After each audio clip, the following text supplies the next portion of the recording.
Muy buenas noches, gracias por acompañarnos una semana más en Salud Diamante. Cirugía de urgencia. ¿Por qué se llama cirugía de urgencia? Porque hay eventos en que pacientes llegan a la guardia y con una enfermedad o patología o accidente o heridas que requieren una resolución quirúrgica a la brevedad. A la brevedad puede ser en un par de horas, en 3, 4 horas, 6 horas, depende del estado en que llegue el paciente. Esto diferencia mucho de una emergencia en el que tenés casi una hora, como mucho 2 horas para resolver, porque la vida corre peligro. Esto lo sabemos mucho, lo que hacemos guardias en hospitales, en sanatorios, pero sobre todo en hospitales donde llegan la mayor parte de los accidentados o las heridas de arma de fuego, de arma blanca, en la cual si te dan una puñalada en el área cardíaca, realmente corre peligro tu vida. Y para eso hay gente especializada para resolver. Más allá que el médico de guardia tiene que recibir, evaluar y saber a quién llamar en el momento justo, porque él también tiene la capacidad para resolver mínimamente algunas cuestiones. No va a operar un corazón, no va a operar una arteria, no va a operar un abdomen, pero por lo menos si llegan enfermedades como que un accidente de que hace en el pulmón una enfermedad que se llama neumotórax o un derrame pleural, puede colocarle un tubo, puede drenarlo, puede hacer que pueda respirar mejor. Pero el cirujano de guardia o el cirujano que esté avesado en trauma es quien debe resolver todas estas cuestiones. Decir de urgencia, decir de emergencia es cuestión de tiempos. Difiere mucho de la cirugía programada. ¿Por qué? Y porque en la cirugía programada vos tenés para adecuar el paciente para entrar con menor riesgo quirúrgico. Se pide electrocardiograma, se pide laboratorio, ecografías, otros estudios como tomografía, resonancia. Ahora, o se puede compensar en internación, por ejemplo, una diabetes, por ejemplo, una hipertensión. Entonces, eso te da tiempo. Por ejemplo, una enfermedad de la vesícula que tenga que ser operada. Pero una apendicitis te da tiempo, pero no tanto. Debe ser resuelta quirúrgicamente. Entonces tiene poco tiempo de compensación y se piden los mínimos estudios.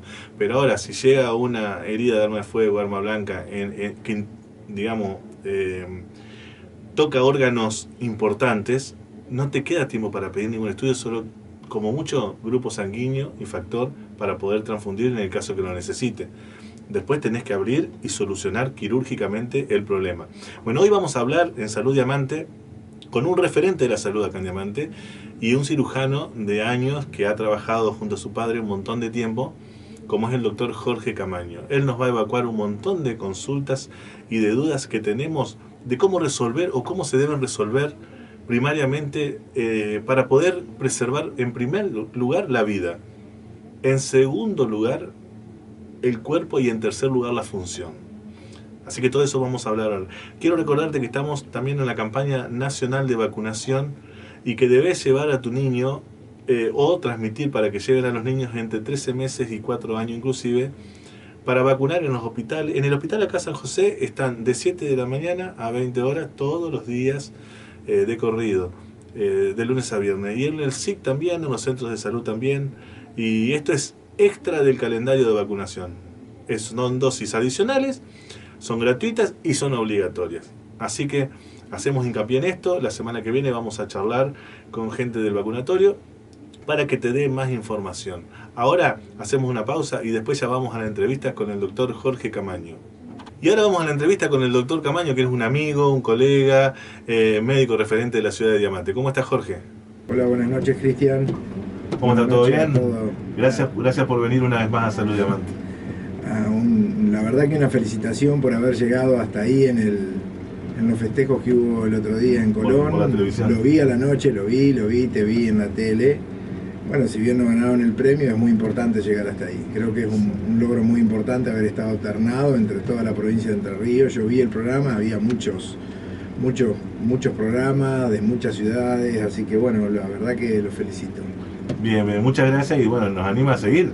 Por supuesto. Jorge, habíamos hablado que hoy vamos a tratar el tema de cirugías de urgencia y emergencias.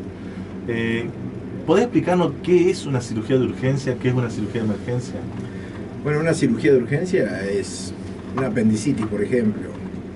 Un abdomen agudo que decimos que lo internamos, lo vemos, tenemos tiempo de estudiarlo, hacerle algún análisis, algún estudio complementario, como puede ser una ecografía, una tomografía, y después operarlo 4, 6, incluso 8 horas después, 12 horas después, si el diagnóstico no está claro, es una cirugía de urgencia. Eso puede ser una apendicitis. ¿Te da un cierto tiempo? Sí, te da un tiempo. Puede ser una apendicitis, puede ser una colecistitis aguda, una inflamación aguda de la vesícula, puede ser una inflamación de divertículos, que si bien es un abdomen agudo, la mayoría de las veces no requiere tratamiento quirúrgico y cede con tratamiento médico. Es decir, hay cuestiones de urgencia que hay que operarlas, que tienen un tiempo para resolverla, y hay cirugía de emergencia que, como la palabra lo dice, hay que resolverlo en el momento. Y en ese momento cuentan los minutos y son muy escasos los estudios que se pueden hacer, y los exámenes de laboratorio que se hacen prácticamente son nada más que para saber qué grupo sanguíneo tiene el paciente y qué le podemos poner de sangre, porque en general estamos hablando de un paciente o traumatizado o agredido de un choque o un tiro o una herida de arma blanca. Y en esos momentos son muy pocas las cosas que se piden, a veces nada, y hay que entrar a operarlo sin hacerle ningún estudio, más que uno tiene que diagnosticarlo, y con la experiencia y con lo que sabe y con lo que ha estudiado, entrar a operarlo y nada más. Y eso es muy importante, diferenciar las dos, porque por ahí, si te da un cierto tiempo, te da tiempo también a compensar el paciente de acuerdo al estado que tenga.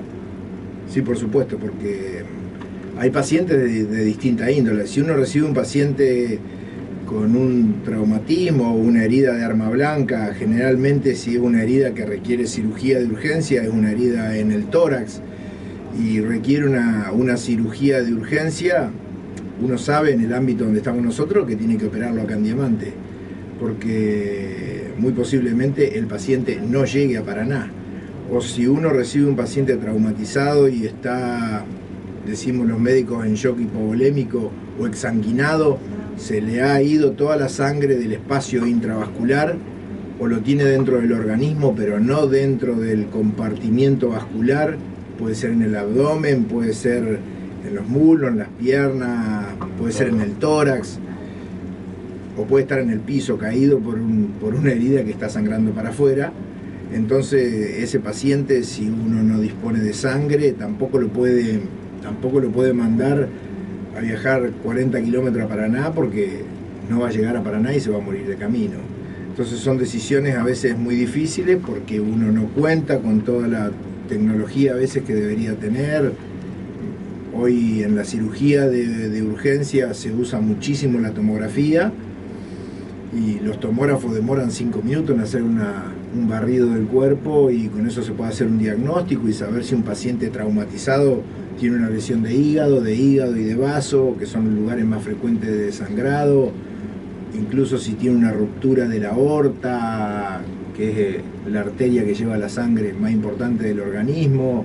Es decir, uno puede hacer un diagnóstico y saber con qué se va a encontrar, pero en otras circunstancias no hay tiempo para hacer ningún estudio. ¿Ecografía? Para clínico. Ecografía sí, por supuesto, hoy está muy en boga la ecografía que le dicen EcoFAS, que la hace el médico. ¿Es la ecografía rápida? Una ecografía rápida, que en general en los lugares donde hay guardias de urgencia y se reciben frecuentemente traumatizados, como el Hospital San Martín, generalmente el médico cirujano o el médico emergentólogo o el médico que está de guardia y que tiene experiencia sabe hacer esa ecografía. Esa ecografía tiende a hacer una ecografía del abdomen para saber si el paciente tiene líquido o no tiene líquido, qué cantidad de líquido tiene, y bueno, y tomar una conducta quirúrgica de urgencia si la necesitara. ¿Existe lo que se llama cirugía de salvataje o es la de emergencia? No, hay otras cirugías que son de salvataje, que más que nada eso se refiere a las heridas en el tórax sobre todo. Se llaman toracotomías de resucitación. Son pacientes que llegan a la guardia o al hospital en estado moribundo, prácticamente no tienen signos vitales, apenas puede respirar o, digamos, tener una bocanada de aire. Generalmente no tiene pulso, tiene pulso nada más que en el cuello y uno no le escucha ruidos cardíacos, pero por ahí tiene un movimiento en la mano, es decir, hay algunos signos por los cuales uno sabe que está vivo, pero que les quedan escasos minutos o segundos de vida y que se va a morir. Y esto, si esto se produce porque la herida está en el tórax y más frecuentemente si la herida está en el área cardíaca, puede tener una lesión cardíaca que necesite de esta operación que se llama toracotomía de resucitación, donde uno lo opera para ver cómo está el corazón, si es que tiene una herida en el corazón. Hay que abrirlo, sí, por supuesto. A veces esto se hace en la guardia del hospital. ¿Se hace por el costado, por el medio, por dónde se abre? No, se puede hacer por vía anterior, digamos, desde el esternón para afuera, a la altura de la tetilla, o se puede poner un poquito de costado al paciente. Generalmente se hace a la altura de la tetilla, si uno piensa en una herida cardíaca, con el paciente acostado boca arriba y se abre entre las costillas y después se pone un separador especial que se va abriendo. A veces se rompen las costillas para poder llegar rápidamente al corazón, porque si el corazón tiene una lesión de herida, por ejemplo, cortante, muchas veces el paciente se muere porque el mismo corazón lo asfixia. El corazón tiene alrededor del músculo cardíaco una membrana que se llama pericardio. Entre el pericardio y el miocardio o el epicardio hay una pequeña cantidad de líquido, pero muy escasa. Pero cuando se produce una herida, la sangre que sale del corazón se empieza a juntar entre esta cavidad que es virtual, entre el pericardio y el miocardio, y la sangre que sale tiene tanta fuerza, porque el corazón es un músculo muy potente, que se empieza a juntar en ese espacio que primero es virtual, pero que después no es más virtual, y lo ahoga el corazón. Y el paciente se termina muriendo. Y a veces con una rápida toracotomía uno puede darle una oportunidad a este paciente, si bien estos pacientes tienen un alto índice de mortalidad. En tu experiencia acá en Diamante, ¿has tenido ese tipo de cirugía? Sí, hemos tenido, hemos operado algunos casos con papá en los años anteriores. Hace un año operamos uno y justito un año después, hace unos días, operamos un paciente con una herida de arma blanca que tenía una herida cardíaca, que yo pienso que demoró entre 20 minutos y media hora desde que llegó del hospital hasta que empezó la cirugía. Una puñalada en el quirófano, sí, una puñalada en el área cardíaca. Decimos nosotros que para saber cuál es el área cardíaca hay que poner la mano a la altura de la tetilla y lo que abarque eso es el área cardíaca, más o menos, ¿no? Y el paciente tenía una herida en esa zona, más otros signos que hay que saber, por supuesto, y hay que ir a buscarlos. Y bueno, sin análisis, ni radiografía, ni ecografía, ni nada, lo llevamos al quirófano, llamamos al anestesista que estaba acá en Diamante y lo operamos con el equipo de cirugía del hospital. Eso se hizo en quirófano. Sí, en quirófano. ¿Se pudo haber hecho en la guardia? En este caso no, porque el paciente todavía estaba compensado y daba tiempo para llegar al quirófano, y si uno puede llegar al quirófano, debe llegar al quirófano porque tiene los mejores medios, por supuesto, para hacerlo. Exacto. Pero si el paciente no está porque no llega al quirófano, porque el quirófano está cerrado, porque no está abierto las 24 horas y porque el paciente está muy mal y porque se va a morir en pocos segundos, entonces hay que hacerlo en ese momento, y a veces sin anestesia, esperando que después llegue el anestesista, ¿no? Sí, porque digamos, el paciente total está inconsciente. Incluso hay pacientes que se pueden reanimar, aunque no, es decir, el paciente puede llegar y está en paro cardíaco hace algunos segundos, 1 minuto, 2 minutos que está en paro cardíaco, porque sufrió un taponamiento del corazón, y uno lo abre, el corazón ya no late, pero al sacarle los coágulos le hace un masaje directo en el corazón, que en realidad no da resultado tantas veces, pero bueno, es una oportunidad más, porque siempre estamos hablando que estos pacientes tienen 30 años, 20, 40. Producto de un trauma. Sí, son pacientes siempre jóvenes, y uno quiere darle la mayor oportunidad que tenga. Entonces uno lo abre y le hace un masaje cardíaco directamente con la mano, Y a veces da resultado y a veces no. Y este paciente que operaron los otros días en el hospital, pasó, digamos, por el quirófano, Sí, se cerró la herida. Tenía una herida en el corazón, en el ventrículo derecho del corazón, de más o menos 2 centímetros. En ese momento estábamos operando con Matías y con Nicolás Camaño, mi sobrino.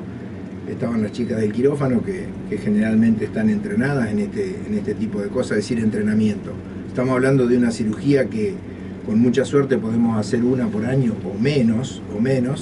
Es decir, uno no tiene entrenamiento, pero el entrenamiento está en otras cirugías y permite que podamos abordar estos pacientes que este paciente no tenía ninguna chance de llegar a Paraná. Claro, eso no lo podíamos subir a la ambulancia y subirse a la ambulancia y llevarla a Paraná porque se iba a descompensar por el camino y se iba a morir en el camino. O sea, se pudo haber muerto acá también, pero... Se podría haber muerto acá sí, haciendo algo.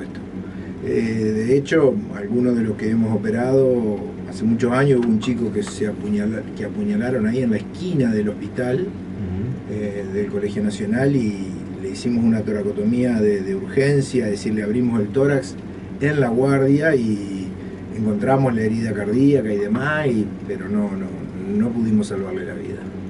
Pero este hombre, por suerte, anduvo bien, tuvo algunas complicaciones postoperatorias así leves, pero hoy está de alta en la casa. ¿Ya está de alta? Sí, está en su casa. Y te pregunto, ¿se lo cuidó acá o se lo derivó a Paraná después de la cirugía? No, después de la cirugía, él transcurrió su cirugía acá en Diamante hasta... ¿El postoperatorio? Sí, hasta el 10º día de postoperatorio. Después hizo un pequeño derrame en el tórax y ante la posibilidad de tener que volver a hacerle una tomografía y quizás abrirle para drenarle un coágulo que tenía dentro, pero ya no en el corazón estaba bien.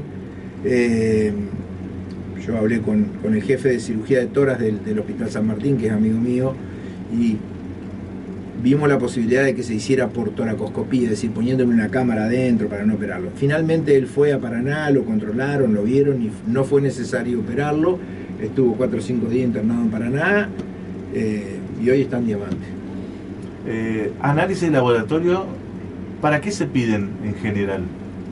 En general, en un paciente que es un paciente traumatizado de urgencia por una herida de arma de fuego, de arma blanca, de un choque, de lo que sea, de laboratorio lo único que se necesita saber es qué grupo de sangre tiene.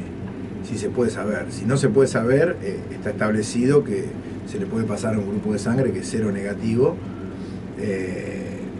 y nada más, pero después como laboratorio, como análisis, saber qué glucemia tiene y esas cosas hay que preguntarle a los familiares si se puede, si hay tiempo, si es diabético, si es hipertenso, qué sé yo, si tuvo infarto, algunos antecedentes. ¿Y el estado previo? Claro, pero saber qué colesterol tiene y esas cosas no sirven para nada. En el momento de la urgencia no sirven para nada. Eso es muy importante lo que dijiste de los antecedentes, porque no es lo mismo un paciente joven que un paciente, por ejemplo, que esté en diálisis. Por supuesto. ¿Viste? Porque... Sí, lógico, hay que saber los antecedentes, pero saber en el estado en ese momento si requiere una cirugía de urgencia porque tenga el colesterol... No te cambia la conducta. El colesterol alto, la diabetes alta o tenga algún problema, incluso renal, y esté en diálisis, y si hay que operarlo de urgencia porque hay que operarlo acá y no hay manera de trasladarlo para darle una mejor oportunidad, quizás no operatoria, porque esto también hay que saber. Una cosa es poder brindarle al paciente una cirugía correcta, como hicimos nosotros en estos casos, pero a veces no solo es poder tener la habilidad y el conocimiento de hacer la cirugía, sino el cuidado que requiere después el paciente. Muchas veces son pacientes que requieren salir a una terapia intensiva porque van a estar intubados en asistencia respiratoria mecánica, entonces a veces hay que operarlo y derivarlo, y bueno, pero la oportunidad de poder salvarle la vida en esos casos de emergencia hay que estar preparado. ¿Has tenido muchas cirugías de emergencia? No, capaz que menos de 10 en mi vida, de 30 años como cirujano, menos de 10, pero cuando hay una no me la quiero perder. Además es una cirugía que pone en evidencia el conocimiento, la audacia, las ganas, y después de todo eso... Y la tranquilidad. Sí, pero después de todo eso, la cirugía de emergencia, cuando uno pasa como este paciente que uno sabe que le salvó la vida porque el paciente se iba a morir seguro, 100% no llegaba para nada, él se iba a morir en el camino de viaje, y uno sabe que pudo operarlo con un equipo que lo acompañe y demás, sabe y sale con esa satisfacción de que le salvó la vida a un paciente. Si bien los médicos todos los días tenemos actos y hacemos cosas por los pacientes, la cirugía de emergencia y de urgencia permite tener, después de todo ese estrés que uno sufre y problemas y demás, saber que le salvó la vida a un paciente en ese instante. Y más si es un paciente joven, y ni qué hablar de cuando es un chico más chico todavía, ¿no? Qué bien, qué bien. Y qué lindo que por ahí también se puede hacer en el Hospital de Diamante. Sí, por supuesto, es una cosa que yo aprendí al lado de mi papá, eso, y bueno, hoy lo sigo manteniendo. Hoy tenemos un equipo de gente joven que hacemos guardia en el hospital, ya te dije, Matías Morra, Emir Cheme, Nicolás Camaño, y nos complementamos, y no estamos de guardia los cuatro todos los días del mes, pero si hay una urgencia nos llamamos y estamos, y vamos, y si podemos... Y no solo ustedes, todo el equipo del hospital. Por supuesto, sí. Es muy importante también destacarlo, ya desde la guardia, como del servicio, como en quirófano.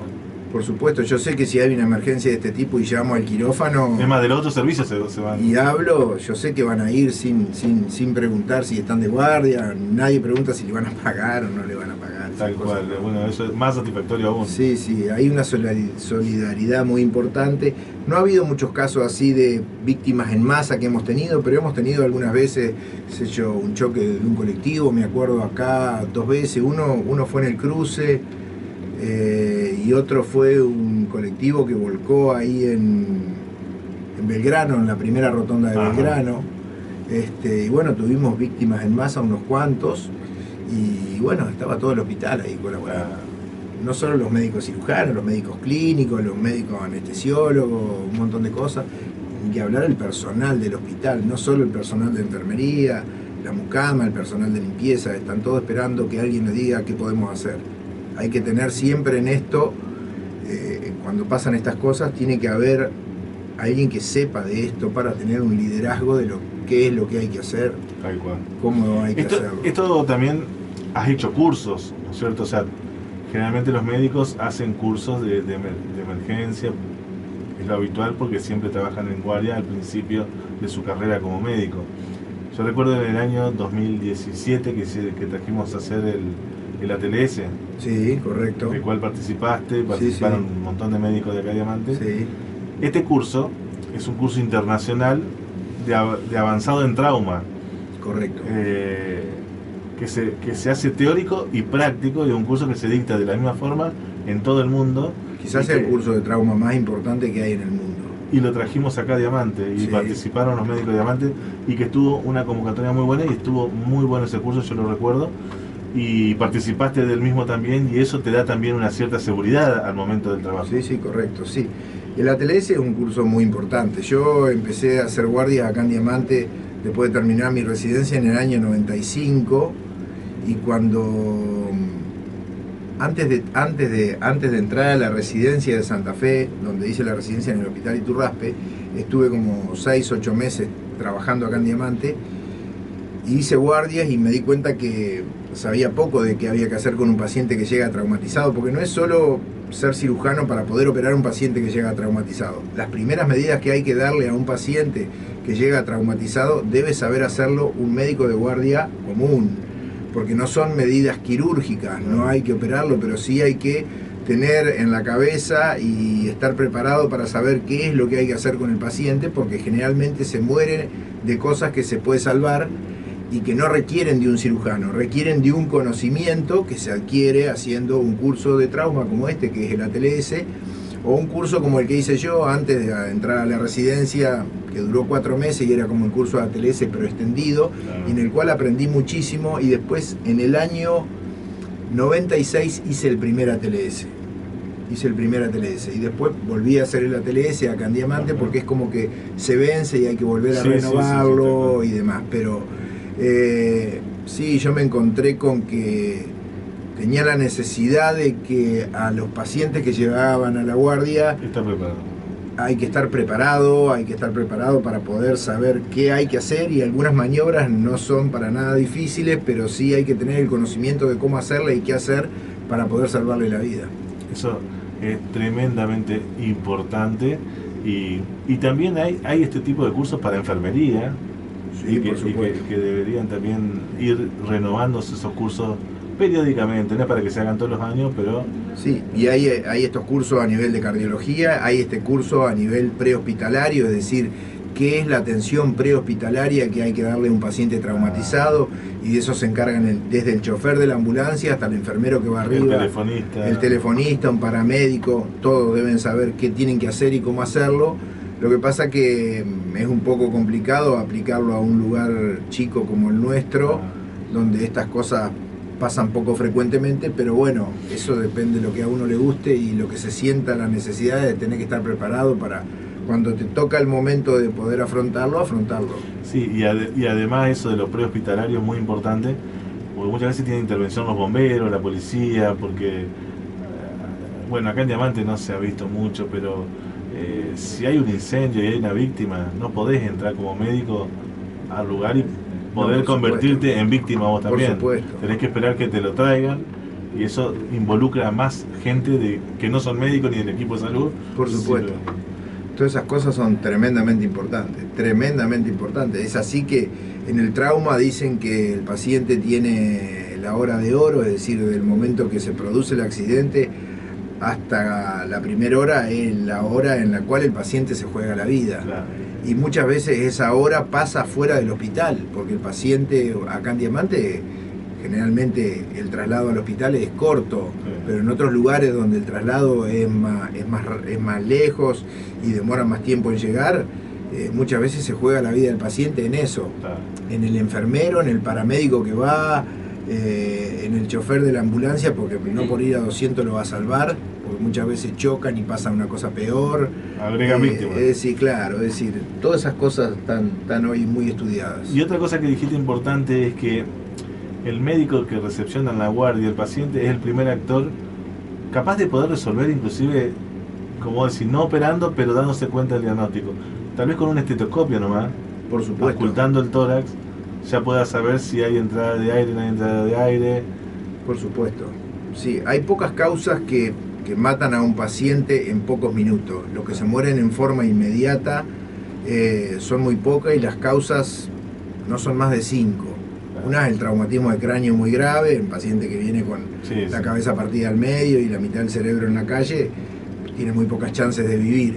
Pero después los traumas cardíacos, hay algunos eventos pulmonares que se llaman hipertensión pulmonar, no hipertensión pulmonar, sino neumotórax hipertensivo, que es decir, cuando entra aire dentro de la cavidad torácica y los pulmones no se pueden expandir, y también se pueden solucionar con un gesto quirúrgico mínimo que prácticamente deberían saber hacerlo. Claro, debería saber hacerlo un médico que esté en la guardia sin ser cirujano, que es un procedimiento mínimo. De hecho, esto en muchos lugares ocurre, los lugares donde realmente el Hospital San Martín, los hospitales que reciben trauma, tienen médicos que no son cirujanos y que manejan estas cosas, ¿no? ¿Has tenido que colocar tubos de tórax? Sí, muchas veces. La patología del trauma de tórax, muchísimas veces, y la mayoría de las veces se soluciona poniendo un tubo, porque en general al recibir el trauma de tórax lo primero que pasa es que la costilla se rompe, y al pegadito a la costilla va una arteria, la arteria se rompe, o la vena y la arteria, eso sangra, o la costilla lastima un poco el pulmón se desinfla, se junta sangre, se junta aire dentro de la cavidad, uno le pone un tubo, mira qué cantidad de sangre viene, eso está escrito, cuánto tiene que venir por hora, por media hora, cómo se respande el pulmón, cómo se mejora, y muchas veces con eso solo, la mayoría de las veces, muchos pacientes con ese solo gesto de poner un tubo de tórax, que se hace con anestesia local, es un procedimiento mínimo, se le salva la vida, y a veces no requiere ningún otro procedimiento. Jorge, tengo una pregunta. Porque todo esto, viste que los traumas, los accidentes en la calle, todos van al hospital. Pero, como vos que sos director médico de la clínica, si hay un accidente importante cerca de la clínica, ¿se resuelve en la clínica? En general sí. O sea, ha Sí. pasado, ¿no es cierto? Sí, hemos tenido heridos. Por una cuestión heridos- legal también, viste que es salvar la vida lo primero, después vemos quién lo paga y todo eso. Correcto. Hemos tenido heridos, apuñalados. Me parece que vos estabas. Sí, Recibimos una sí, señora sí. que llegó a la clínica con el cuchillo El clavado cuchillo en el pecho. se había caído Claro, con el cuchillo. con el cuchillo y se lo quedó clavado. Bueno, es una cosa muy importante que la mayoría de los médicos saben, que cuando un paciente tiene un elemento empalado, decimos nosotros, o clavado en algún lugar, lo que no hay que hacer es sacarlo. Bueno, eso también hay que explicarlo a la gente. Que no hay que sacarlo. Repetirlo porque eso es muy No hay que importante. sacar. Si uno tiene un palo clavado, le clavaron un cuchillo y el cuchillo está clavado en el abdomen, en el tórax, hay que dejarlo quietito, tratar No de fijarlo. hay que sacar ni el No hay que cuchillo sacarlo, ni el nada. palo de ningún lado. No, no hay que sacarlo, porque sacarlo puede estar tapando un vaso Y importante lo y mata. cuando uno lo saca empieza a sangrar de una manera descomunal y el paciente se puede morir ahí. Es decir, hay que sacarlo en un lugar donde uno pueda estar preparado para poder Y eso es el quirófano. hacer algún gesto, el quirófano, sí, sí. En general, si el palo está, o lo que No, sea, lógico. en un miembro, la cosa puede ser no tan grave, aunque puede ser grave también. Pero lo que hay que saber es que si tiene algo clavado no hay que sacarlo, hay que Lo dejarlo. primero que hay que hacer es llamar a la ambulancia. Y ir al hospital Ir o al al centro hospital que uno o- tenga o- más o- cercano, Exacto. que esté preparado. Tampoco puede ir a un dispensario a buscar, si uno tiene un herido grave, no puede ir a buscar a un dispensario una ayuda que no le van a poder dar. Tal cual. Bueno, eso es fundamental también.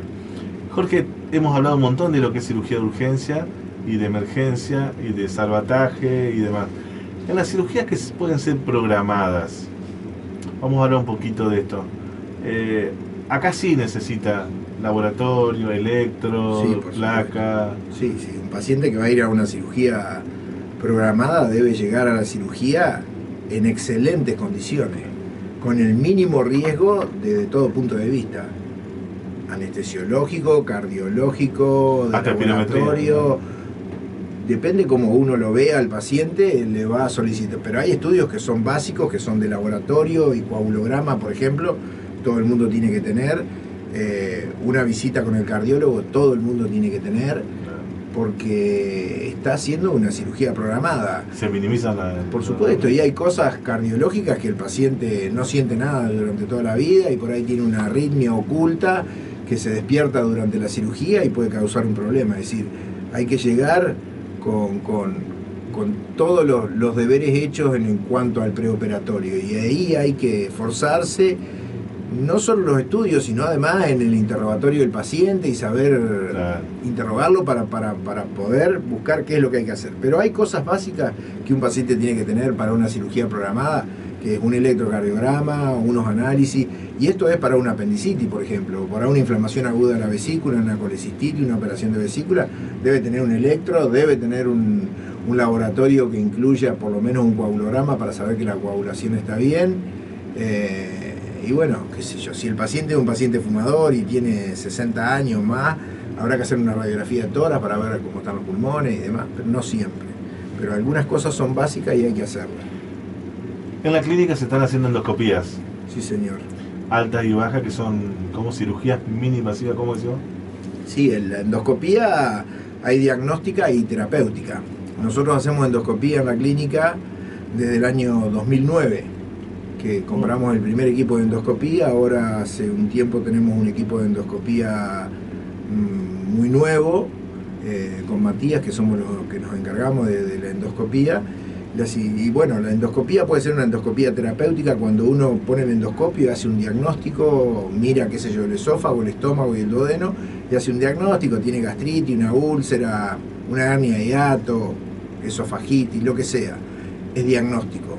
Pero muchas veces se encuentra con alguna cosa porque hace una endoscopía en un paciente que tiene una hemorragia digestiva alta y hace una endoscopía y se encuentra con una úlcera y en el fondo del agujerito de la úlcera hay una arteria que está sangrando y está mandando sangre para dentro del estómago y entonces tiene que estar preparado y tener los medios para poder cohibir esa hemorragia y evitar lo que hacíamos antes, que era operar a un paciente con una hemorragia digestiva, que sabíamos que tenía hemorragia digestiva porque le poníamos una sonda nasogástrica o porque había vomitado, y después como el paciente no se compensaba y no se mejoraba, lo llevábamos al quirófano y lo operábamos y abríamos el estómago y empezábamos a buscar a ver qué tenía, y a veces lo encontrábamos y otras veces tenía gastritis, qué sé yo, generalizada del estómago, y no se podía sacarle todo el estómago y capaz que no habría que haberlo operado. Pero la endoscopía permite hacer un diagnóstico en el caso del estómago, de que el paciente, si tiene una úlcera sangrante, poder actuar en ese momento. Hay inyecciones para hacer, hay clip para poner, que son cosas minúsculas que se ponen por adentro del endoscopio para cohibir la hemorragia.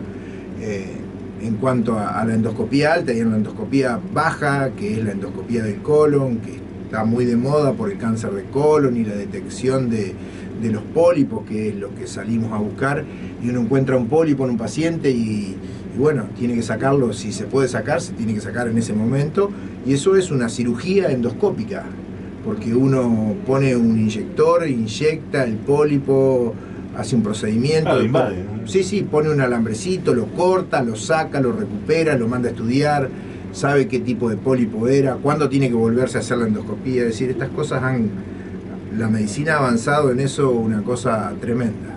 Igual que, como dije en la editorial, hoy día las cirugías de abdomen se hacen con laparoscópica, digamos. Sí, la cirugía laparoscópica.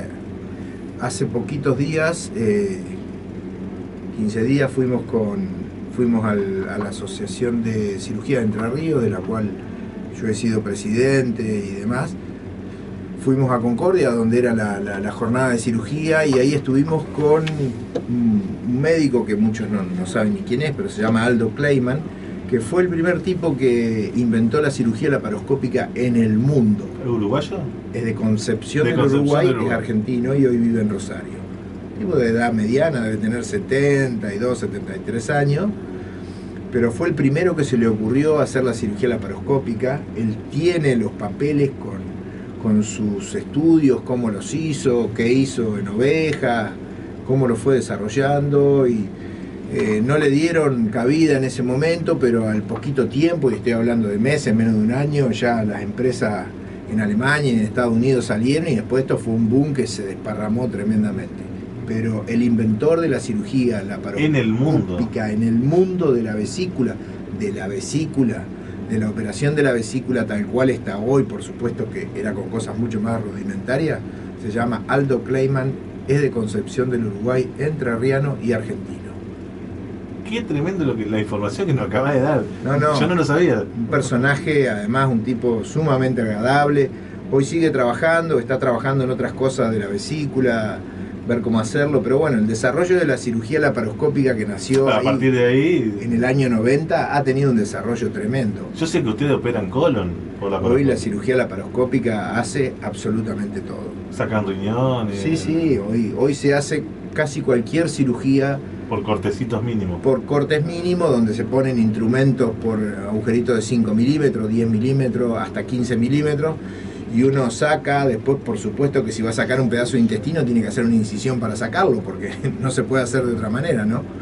Pero bueno, sí, la cirugía laparoscópica ha tenido tremendamente un avance tremendo. Los cirujanos más jóvenes son los que más preparados están, porque cuando yo hice la residencia de cirugía, que la empecé a hacer en el año 90 y la terminé en el 95, cuando yo salí del Hospital Iturraspe, todavía no se había hecho ninguna cirugía laparoscópica en el Hospital Iturraspe. Y nosotros con papá acá en Diamante, en el año 91, en mayo del 91, hicimos la primera cirugía laparoscópica, que yo creo que fue en un humano la primera cirugía laparoscópica de la provincia de Entre Ríos. Vino en ese momento un médico boliviano-americano, digo yo, porque él era nacido en Bolivia, Camacho Parrilla, que lo nombró este hombre a dar un curso en el cual operamos 8 pacientes en Diamante, cuando todavía no había habido, no sé si había habido alguna cirugía laparoscópica, yo creo que no, pero lo que es seguro es que el primer curso de cirugía laparoscópica que hubo en la provincia de Entre Ríos se hizo en el Instituto Médico Privado. Hicimos un entrenamiento que era muy rudimentario porque se hacía dentro de una caja con los instrumentos, pero después este hombre, que era un tipo que ya estaba capacitado en ese momento, operó 8 enfermos en Diamante. Qué hermosura. En un fin de semana fue eso.